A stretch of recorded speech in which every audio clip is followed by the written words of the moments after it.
आपत्कालीन स्थितीत गरजूंना मदत आणि पुनर्वसनासाठी सामान्य माणसाचंही योगदान असावं या सामाजिक भावनेतून एक पुणेकर विमा प्रतिनिधी दाम्पत्याने पंतप्रधान आणि मुख्यमंत्री सहाय्यता निधीसाठी 4 कोटी रुपयांची देणगी देणार आहेत। डॉक्टर मिलिंद संपगावकर आणि कीर्ती संपगावकर असं या दाम्पत्याचं नाव आहे।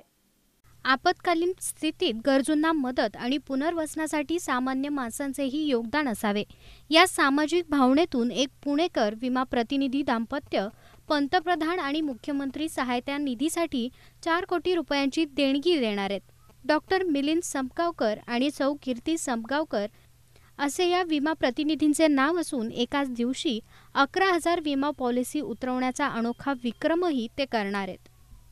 या दोघांच्या या विक्रमी उपक्रमामुळे सामान्य माणसालाही पंतप्रधान आणि मुख्यमंत्री सहायता निधीमध्ये अप्रत्यक्षपणे आपलं योगदान देण्याची संधी मिळणार आहे। 11,000 विमा पॉलिसींवर भारतीय आयुर्विमा महामंडळाकडून मिळणारे 100% कमिशन हे पंतप्रधान सहायता निधीसाठी 60% आणि मुख्यमंत्री सहायता निधीसाठी 40% रक्कम थेट जमा केली जाणार आहे। पहिल्या वर्षी अंदाजे 1 कोटी तर पुढील 19 वर्ष प्रत्येक वर्षी 16 लाख असे एकूण जवळपास 4 कोटी रुपये मुख्यमंत्री आणि पंतप्रधान सहायता निधीमध्ये जाणार आहेत। तसेच या 11,000 विक्रमी विमाधारकांना आधार कार्ड दाखवून प्रतिवर्षी 1500 पेक्षा अधिक रुपयांची सबसिडी सूटही मिळणार आहे।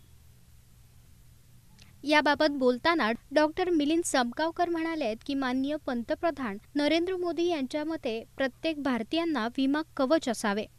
या पुढचा विचार करता जर ती व्यक्ती जिवंत राहिल्यास त्यांना विमा हमी रक्कम ही मिळावी।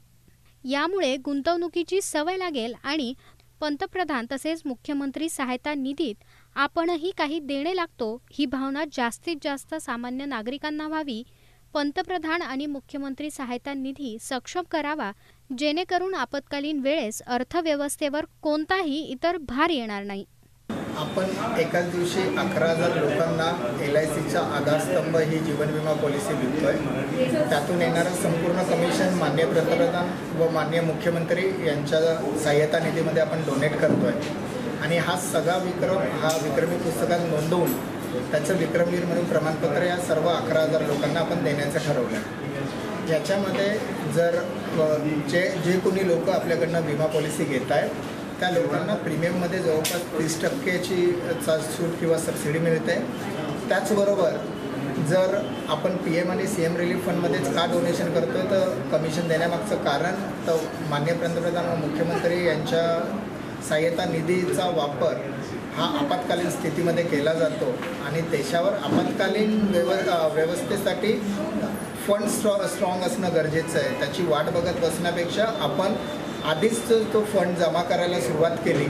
दुसरी गोष्ट आज सर्वसामान्यपणे लोकांचं असं मत आहे की आपण टॅक्सेस भरतो म्हणजे आपली देशाच्या प्रति जबाबदारी पूर्ण झाली आहे। तर तसं न होता आपण मुख्यमंत्री व पंतप्रधान सहायता निधी काही देणं लागतो। जसं आपल्या घरामध्ये इमर्जन्सी गुंतवणुकीबरोबर आपण इमर्जन्सी फंड म्हणून काही पैसे आपल्या हाताशी बाळगतो त्या पद्धतीत देशात राज्यात इमर्जन्सीसाठी आपत्कालीन व्यवस्थेसाठी मुख्यमंत्री व पंतप्रधान सहायता निधीचा फंड अवेलेबल असतो। तर त्याच्यामध्ये आपण डोनेशन करणार आहोत।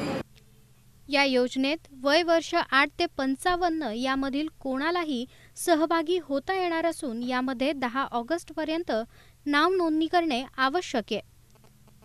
प्रतिनिधी Ganesh Chapalwar, bureau report, Pune metro, Pune.